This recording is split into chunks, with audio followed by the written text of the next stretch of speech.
Leadership isn't just changing, it's evolving in ways we're only just beginning to imagine.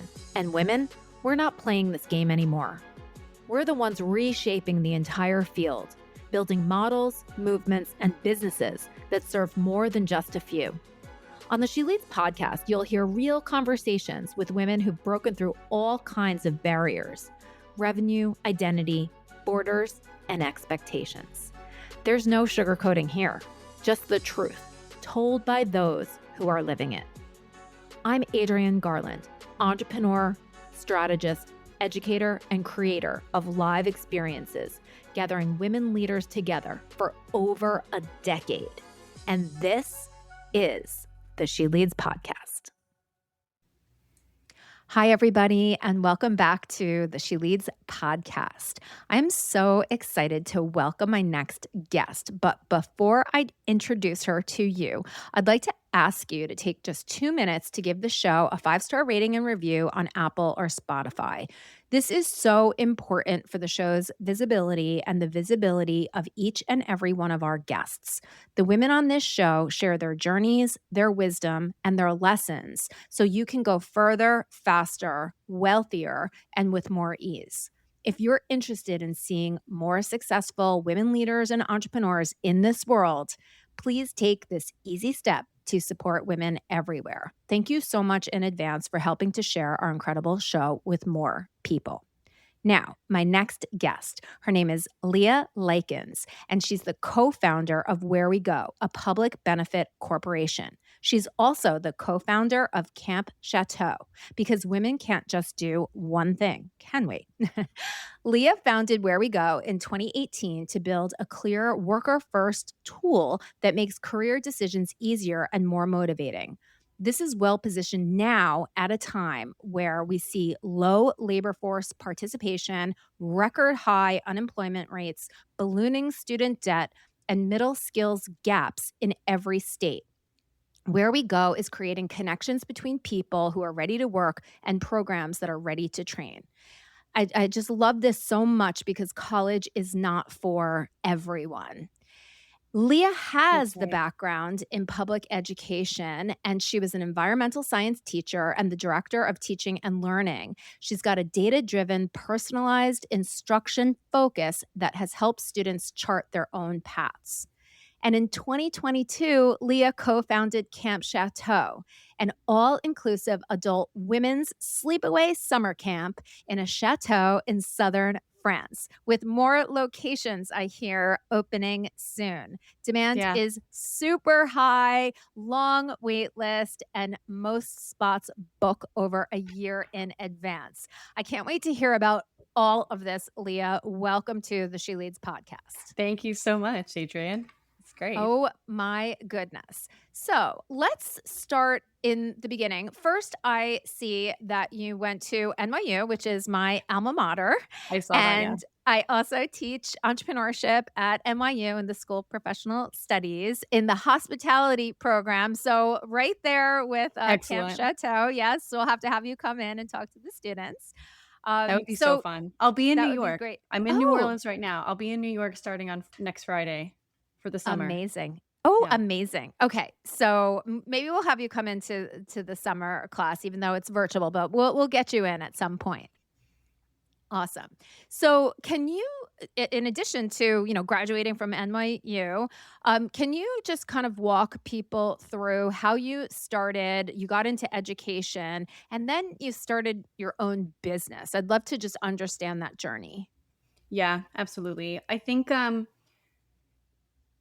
WhereWeGo started because it kind of came from a lived experience that just made me really mad. And I was going to have to become a technologist to work on it. So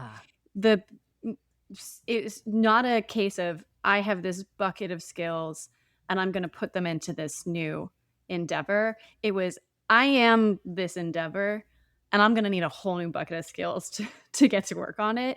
And that problem was that my students, bless them, were graduating, over 95% of them getting accepted into college. And then 18 months later, they're bagging my groceries. They're at the fast food counter. I'm having conversations with them. And like, impacted with reality, and there were so many systemic barriers. And Yeah. I knew for a fact that it was not their motivation and not their academic skill, even in most of these situations as well. So Hmm.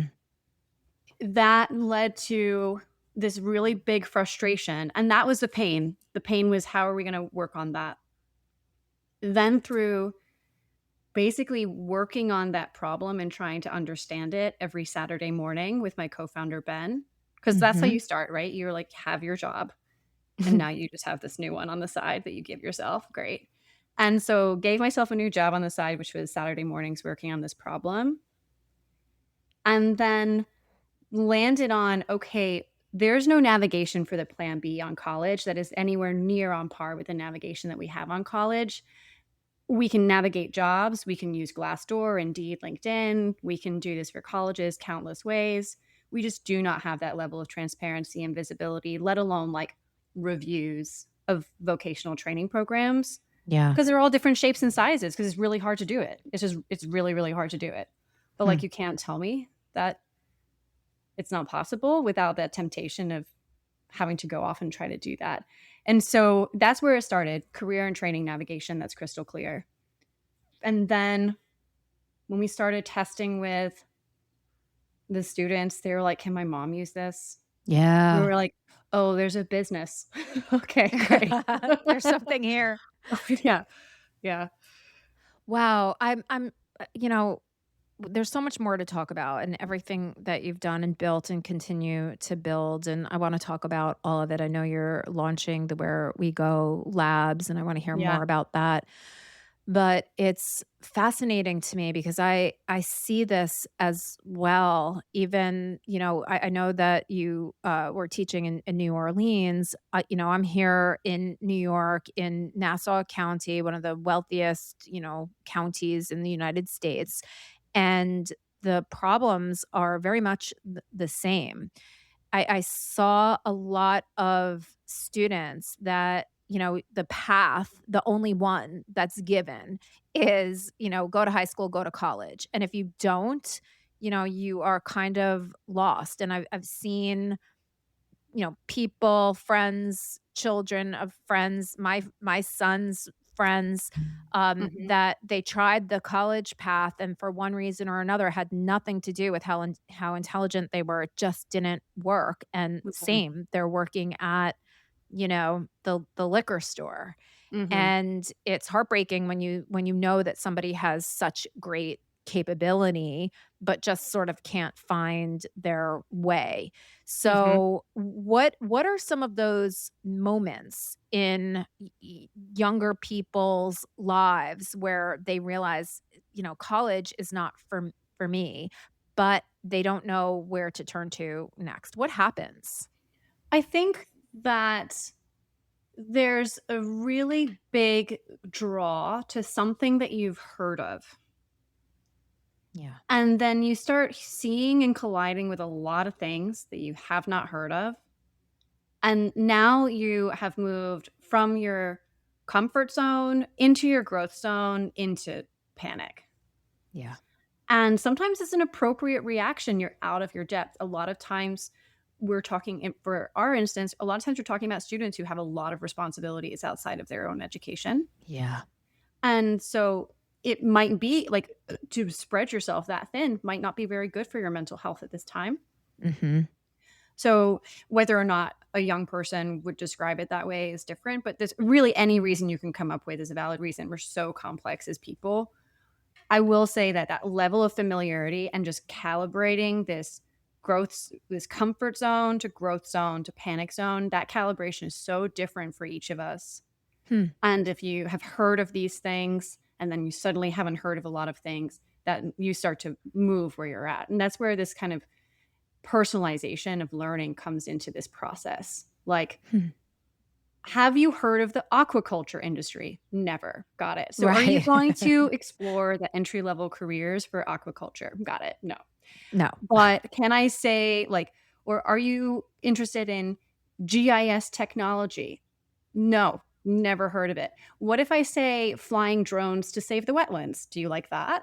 Like Fun. that. So there's ways to make the same information and the same collision with reality way closer to your comfort zone Hmm. and way further from this like panic feeling by really like speaking the language better about what is Hmm. actually happening. And fundamentally, I think what the core issue for a lot of our young people entering into education environments is there's not as much effort for that translating as there could be. Like, Like what you just did. yeah, it's like, Yeah. but it works. But that tiny move completely changes the way that someone's going to interact with something. Yeah.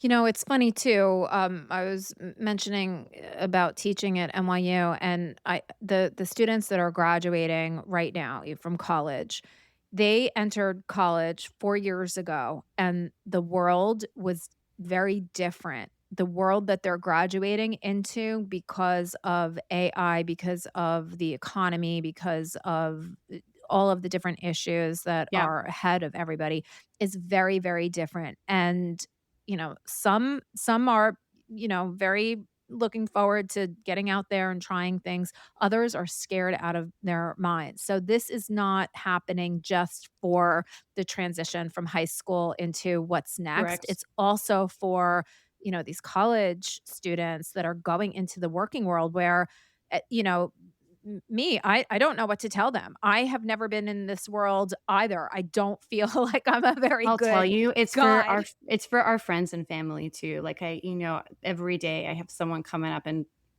saying like, "What on earth is going on with the job market? Like, what do I even have to look forward to here?" Yeah. Because people, and there's not a lot of good news being passed around. No. So even beyond that, like these transition impact moments, especially, I mean, we were just seeing across the board how many people want to do a career pivot and they're like, into what? Like, where am Right. I going to go? And a lot of times the path is, okay, well, let's talk about what your skills are and where you can use those. That's absolutely a valid way of processing. For me personally, I had to talk about what I cared about. And then I have total confidence I can go and bag those skills. If Hmm. I really, really love what I'm about to do, then I'm going to be able to do that. If I am going to enjoy it, like I'm Right. bad at basketball because I hate playing basketball. Like I'm not going to be good at that. But Right. I think there is optimism here, which is like all of the parts of our infrastructure that actually like are the bedrock of being an advanced technological civilization: cybersecurity, clean energy, manufacturing, where our food comes from, the electrical grid, semiconductors, like all of these actual like core infrastructure for like what makes a country tick and a town run Mhm. need people desperately. Right. And the path through those is so accelerated because the interest in them is so hard to get that familiarity across with these industries that people, as the fly drones to save the wetlands problem. Yeah. And, but, you enter in, you get a technical foothold. And if you're reliable and autonomous and like being a woman, like, you're Yeah. amazing. Yeah. There's a path there. Yeah. This is so interesting. So you're saying that you don't necessarily need to have that college degree. You just need to be responsible. You need to be curious. You need to be a learner. And there is a real path to growth there because there's a need. And I love because I think there's so much messaging out there that AI is taking over that, but it needs humans to operate it in one way or another. It makes certain things more efficient. It makes other things, I would argue, a lot more complicated. But no matter what, there has to be human oversight or human interaction with the technology. And I think that that's a really great message that Hmm. we definitely don't hear enough about. Hmm. So, can you talk about where we go? We understand what the concept is that you help people to understand, where there are opportunities for them to move into. How does that actually happen? Do you talk to people? What does that look like? What does Where We Yeah. Go look So like? we we find that our customers are industries and our customers are regions, and industries and regions are highly specialized, and our role is to help surface some patterns of things that totally do not work when you're building tools like this. Those like patterns of failure we see over and over and over again, and then help them adapt into avoiding that. So rather than kind of like, here's this perfect model for what always works, let's copy paste this into, Santa Fe for semiconductors or whatever the industry plus region is. Mhm. I don't even know if that's a real example, but like Sounds good. it sounds great, but it's not so much like, let's copy paste all of this stuff that worked really well over here, over here. It's like, hey, you have to solve this problem. We've solved this problem over here. Here's the big failures in the way. And let's try and avoid those. And so we started building tools way beyond just training navigation and career navigation, but always centered around like, there's a workforce problem that's got to be Yeah. solved. People aren't Mhm. finding X opportunity in this thing. And so one of those failure gaps, for example, is this like launch and leave. Like products are like cars. If like as soon as you drive it off the lot, it just starts breaking. Mhm. Have to maintain it. It just gets so much more expensive to rebuild. You're Yeah. like signing it up to be totaled. It really is so not cost saving to just like launch and then not put the money into maintaining it. I would say if you're going to launch a product, launch it at size like 0.2 out of what you were going to do, like 20%, and then dedicate that rest of that 80% to all the maintenance after. You'll get so much further. Mm. So like that kind of failure point and this like collision we'll go through and talk about. Yeah. So how do the actual users, the people, who Oh yeah. are yeah, how does it work for them? Yeah, so we're unique in like our customers are not our end users. So Right. our end users are workers. Our customers are people who are trying to connect them to a great opportunity. Understood. Okay. So our end users e- are, I think, relieved to not be given information about a career the way that people shop for like shoes. Like when you're deciding what career or training you might want to start, Mhm. big words like apply versus help me start. Big Yeah. words like even sign up versus join, or big things like a career that you've never heard of and then a lot of information that you've never heard of side by side. Like what we try to do is progressively disclose information at a clip that's going to get people just sitting around their comfort and growth zone for as long as they can until they can take a piece of action.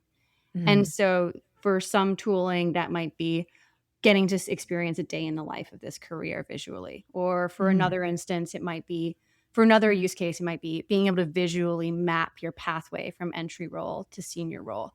It really depends on the customer's big workforce problem.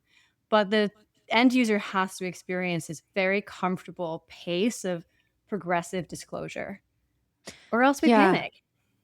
I'm just wondering, how are people finding out about this? Is there some type of a broadcast campaign? Is this introduced to students at the high school level? All How of do the people find above.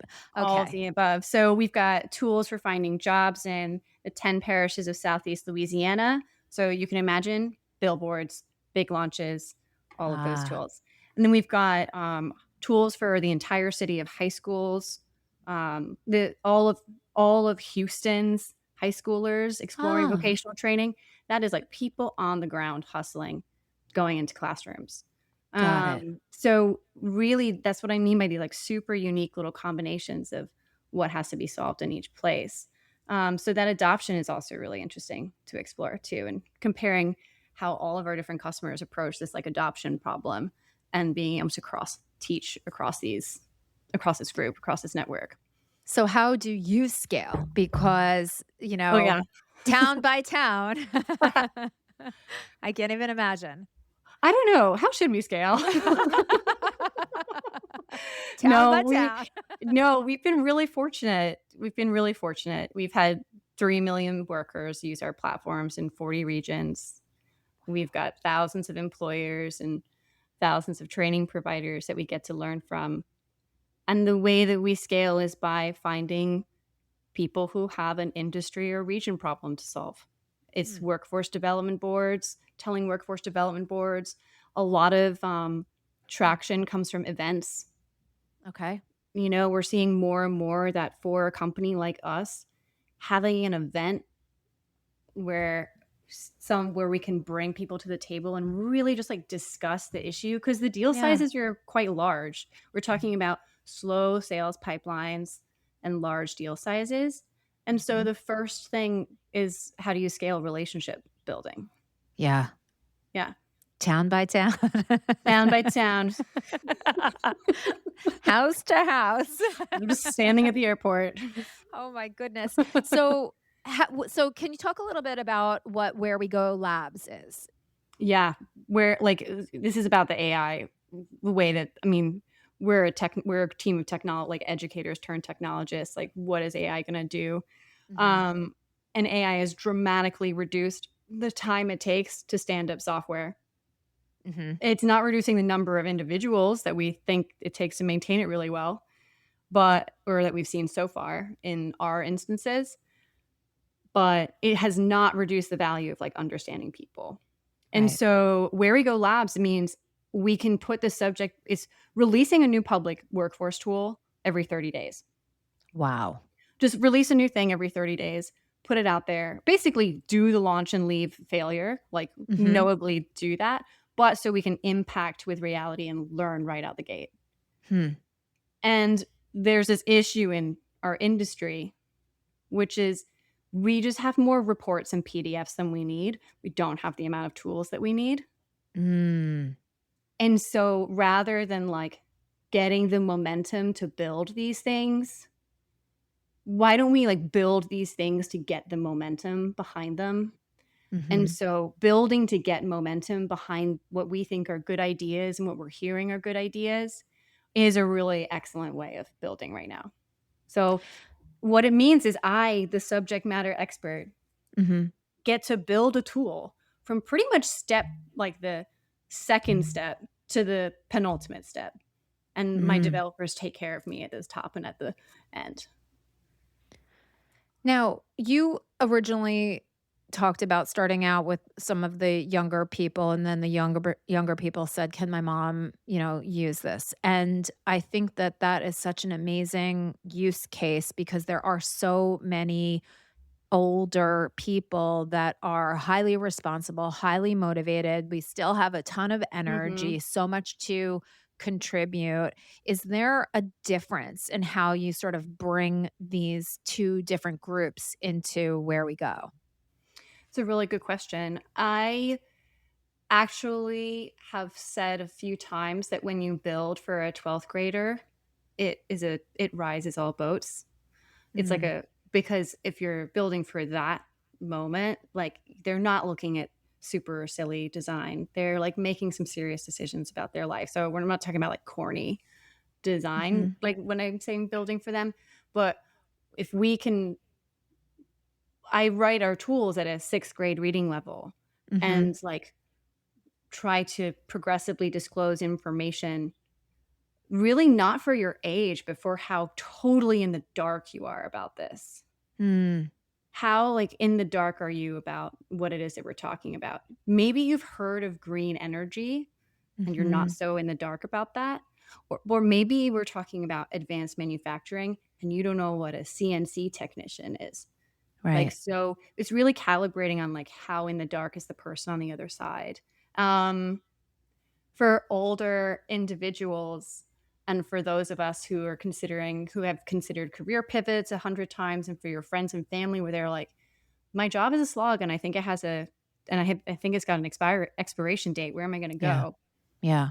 I think it's really important to make the pitch to people that the next place they go actually matters and has a reason to get them out of bed in the morning. Like, you can fundamentally change the way that the electrical grids are modernized across the United States. Or like you can fundamentally bring a level of like matriarchal compassion to an industry that is totally devoid of it. Like the pitch being about like, but why there? Like for me, because I think are a bit more knowledgeable about what our core passion is that drives us when we're older. Yeah. And you're really figuring that out when you're young. Like, what do I care about?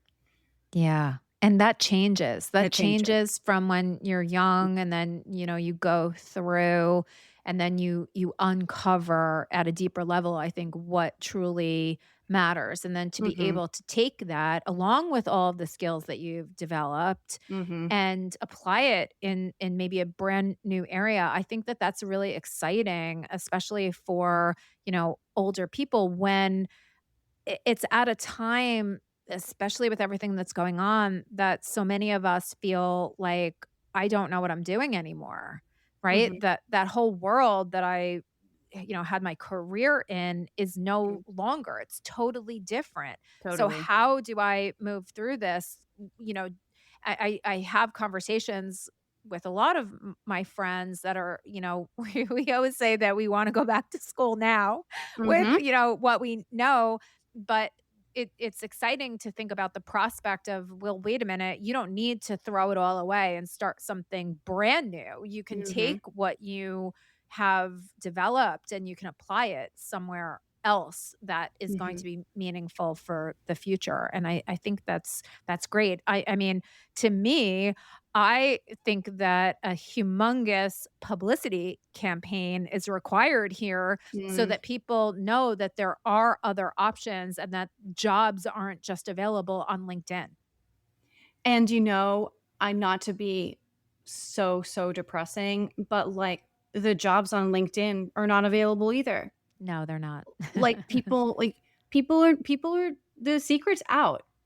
For Yeah. like, 4 out of 10 jobs are fake. When we're building when we're building things to help people connect people to jobs, the core problem we have to solve is spam and fraud. Like, there's Yeah. more malicious bots on the internet than there are people. It's a really uphill journey.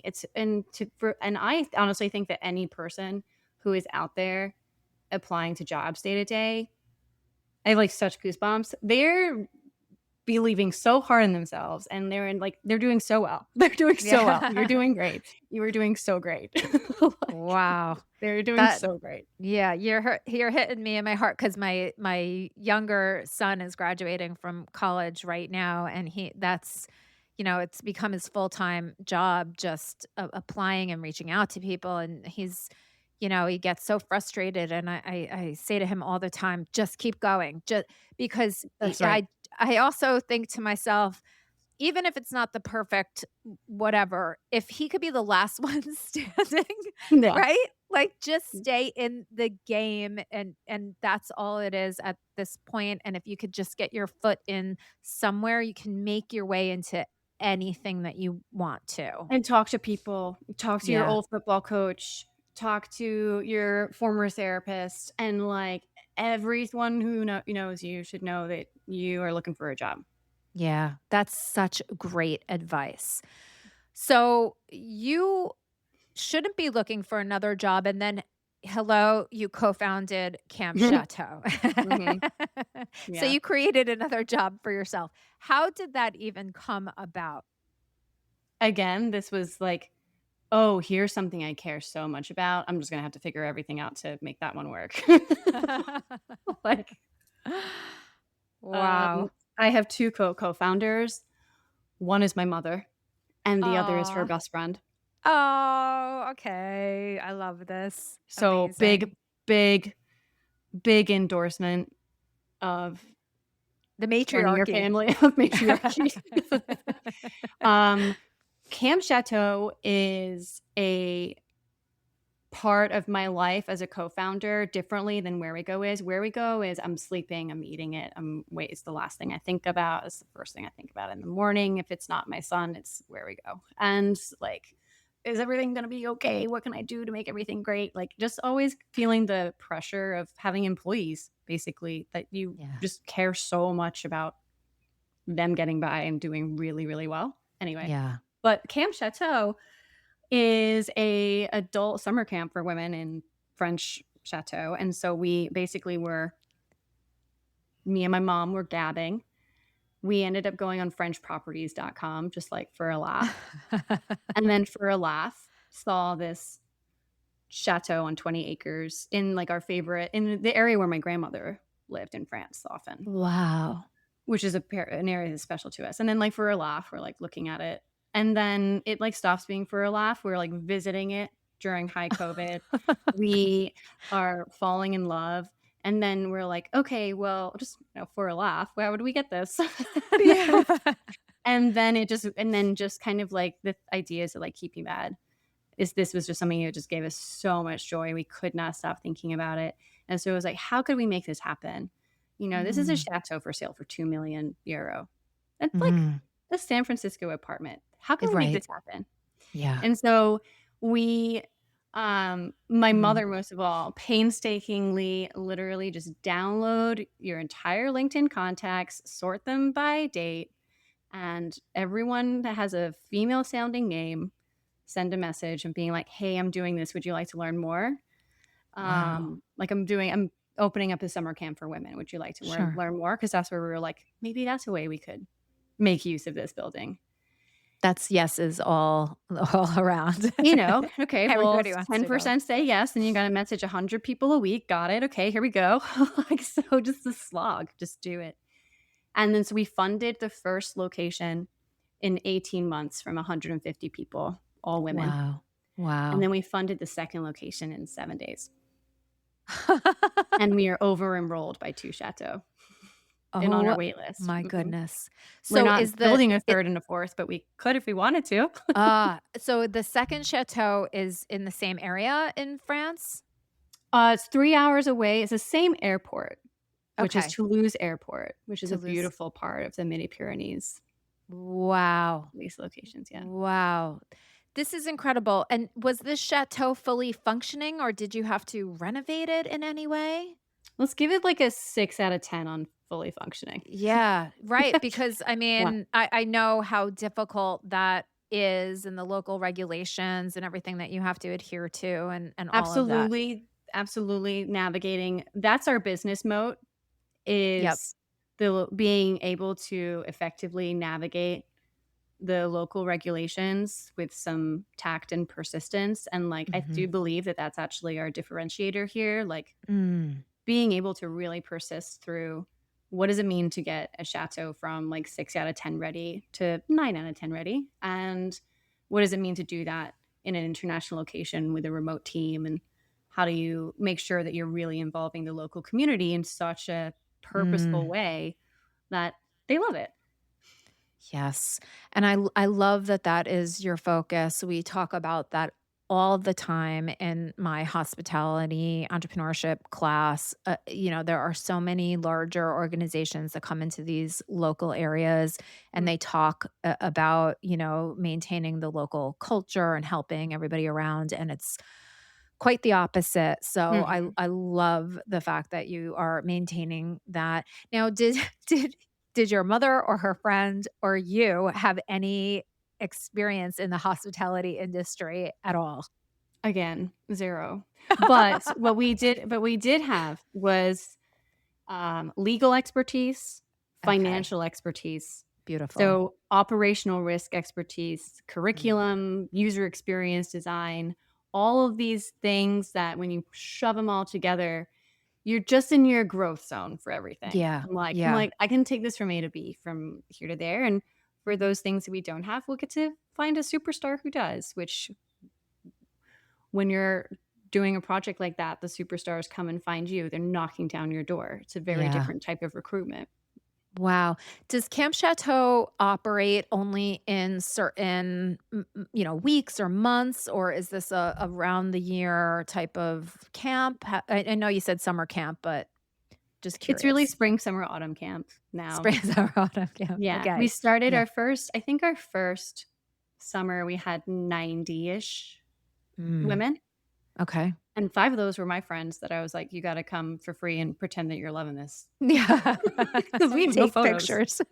We have no photos. We got Yeah. 150 founders and no photos of what Yeah. actually it's going to like. They were just a huge leap of faith.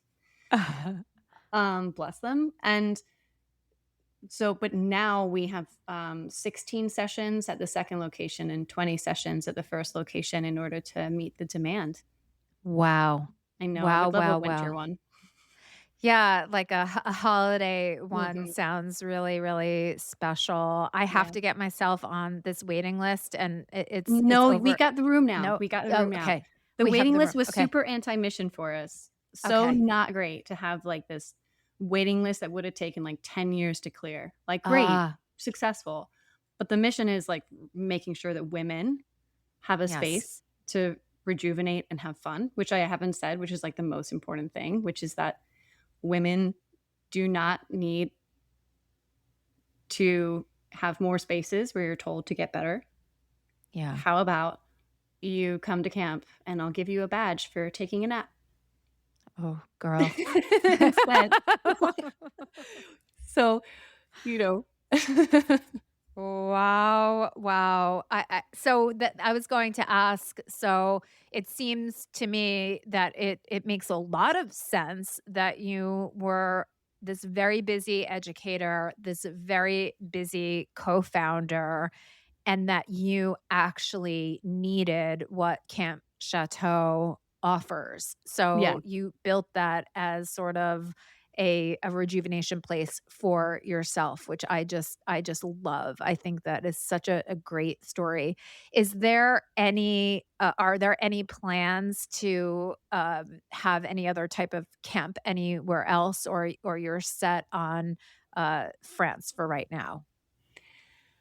Well, for camp, we are set on our 2 right now, and if we see that we would be able to fill the demand for bookings and things like that, we'll consider it, but I just came off of a month of setting up location 2, and it's hard work.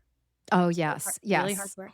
Yeah, Yeah, I can imagine. And really hard work. how do you balance that between, the business that you're running, where we go, and then, taking a month away to sort of stand up a second location? What is that like? Oh, well, now we're getting into some really, like, Real that's really stuff. hard. It's really hard. Yeah. So, Yeah. sometimes it's easier than others and sometimes it's harder. So, this is an example of a leadership position where sometimes you are just on a special project and it's gonna eat your life. Yeah. Yeah. And sometimes so for camp, it was Mhm. in April. It was doing all of the Camp France stuff during the French working hours, and then doing all of the Where We Go stuff during American working hours, Oh and my then goodness. somehow figuring out bedtime. Oh my goodness. You need Somehow. Camp Chateau. It's that's the thing that kept me going. Is like, "Oh, but, like, it's really important that people love where they work, and that's why Where We Go, and really important that women have rest, and that's why camp, and I'll rest later."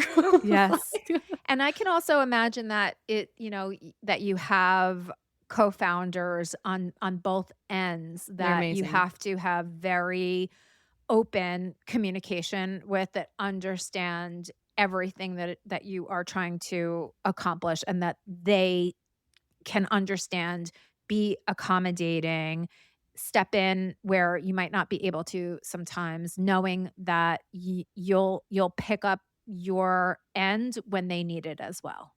Yeah. And, like, I'm really lucky to work in workplaces for the last 10 years where I can be, like, my whole and complete woman self Mm, unapologetically yeah. and don't have to take on the extra labor at work of translating everything into being okay for dudes. Yes. I don't have to do that at Where We Go because we're a majority women-owned company, and the people that I get to work with are absolute superstars. Wow. And then with camp, there are like there are men who are hired, but it's entirely run and founded and operated by women and women leadership. So it's a huge part of the workday translating your womanness into not womanness sometimes. Yeah. I mean, I think that that's something that I think about a lot. And I had a conversation with another guest who helps women to exit companies and not only get the value out of those companies, but also shift in the identity from, building this Mm, thing that's very personal into whatever is mm, next. And we had a conversation about how women are building businesses differently that are mhm, much more holistic around our lives, and how sometimes that can be good and sometimes that can, blur the lines. But I really like this conversation and the fact that it's even continuing, because I think that the women that are listening and whoever's listening share this, far and wide. But I think that we do need to be building businesses that are different than businesses that were built in the past because of what you just said.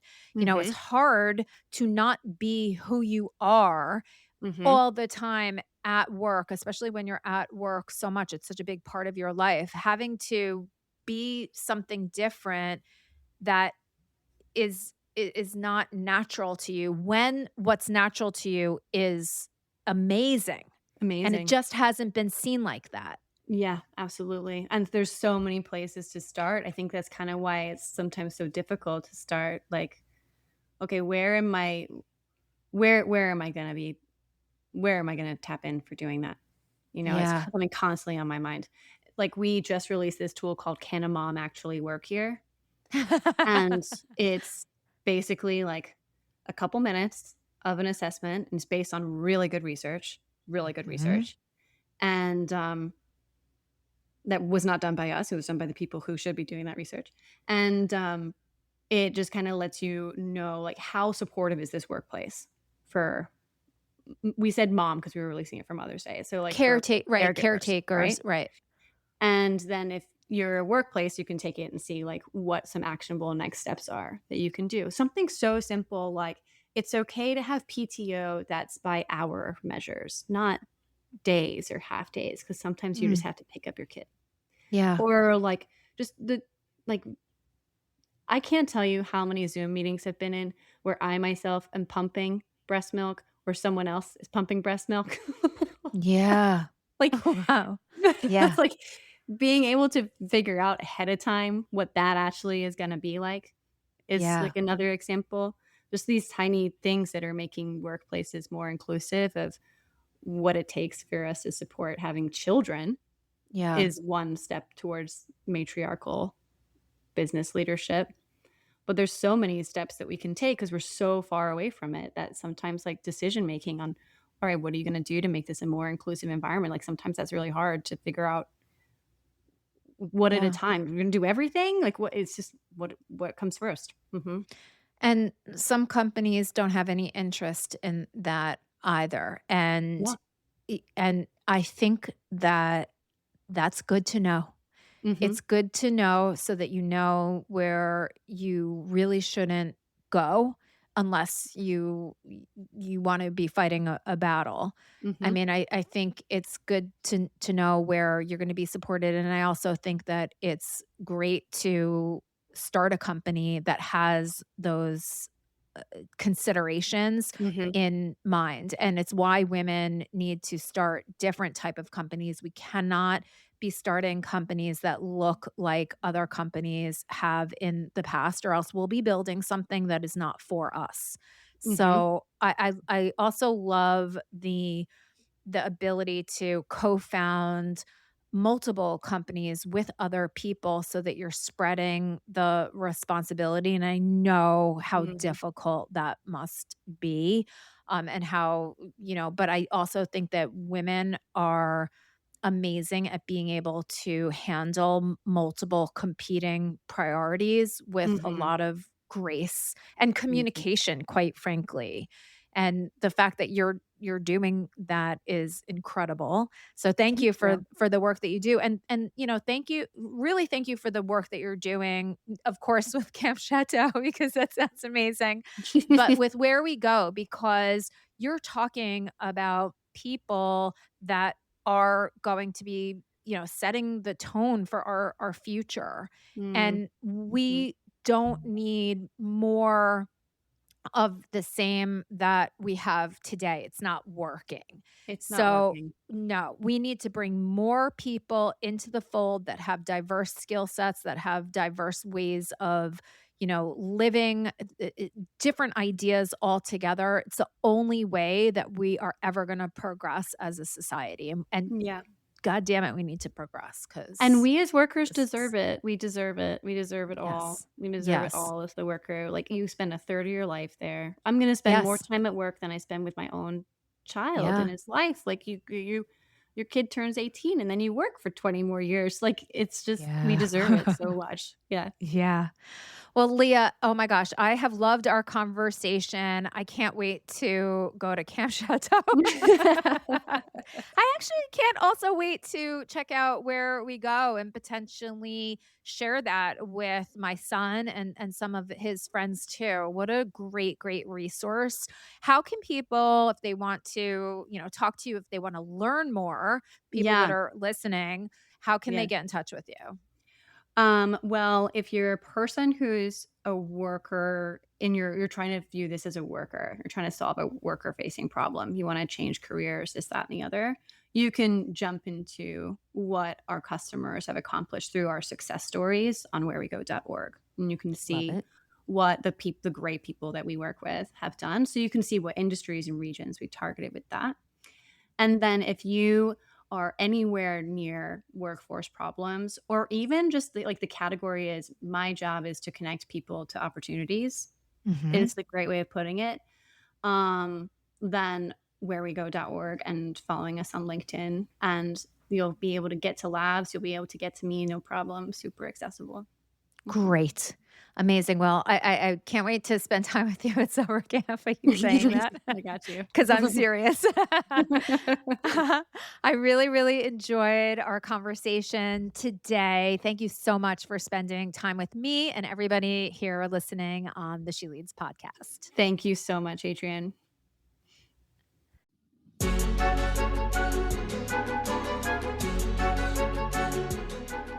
If this conversation moved you, inspired you, or made you think differently, please take a moment to leave a 5-star rating and review. It's not just about boosting the show, it's about amplifying the voices of women entrepreneurs who are leading with vision, building with purpose, and shaping what's next. We need more of these conversations in the world right now, don't you think? And if someone came to mind while you were listening, someone who matters to you, send this episode to them. If there's something on your mind about leadership, legacy, or what's next, I want to hear it. Head to sheleadsmedia.com/voice and leave a voice memo or note. Your insight might just help shape a future episode. Make sure to follow the show and come back next week for more conversations you won't hear anywhere else. Thank you so much for listening. This is the She Leads Podcast Network.